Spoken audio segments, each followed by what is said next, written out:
जय जोहार, जय छत्तीसगढ़ संगवारी मन। मैं नितिन दुबे आप मन ला प्रणाम करत हूँ, जोहार करत हूँ। तो कैसे लगी समर नवा गीत के टीजर? उम्मीद है आप मन ला अच्छा लगे होगी। लाइक कमेंट शेयर करके आप मन अपन प्रतिक्रिया में बतावा कि ये टीजर आप ला कैसे लगी से। ये गीत है 3 जून के सुबह 7 बजे Nitin Dubey official YouTube channel में अवैया है। ये मोर नवा गीत बर्बाद कर दे है मोला एक बेवफा सॉन्ग है।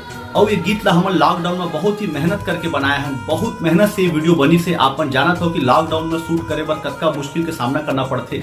और गीत संगीत भी एक सेवा है और ये सेवा ला मैं आप मन बर पिछले 20 साल से करत हूँ। तो आपन अपन मया दुलार बनाए रखू। संगवारी मन, ये गीत के बारे में मैं आपन ला कुछ बताना चाहूँ। ये गीत में लीड एक्टर हैं छत्तीसगढ़ के उभरता सितारा हिमांशु यादव जी और बेहतरीन एक्ट्रेस हैं काजल कौशिक जी। हिमांशु यादव और काजल कौशिक की एक्टिंग ला देख के लगा थे कि आने वाला समय में हॉलीवुड में एमन ला मौका मिल सकता थे।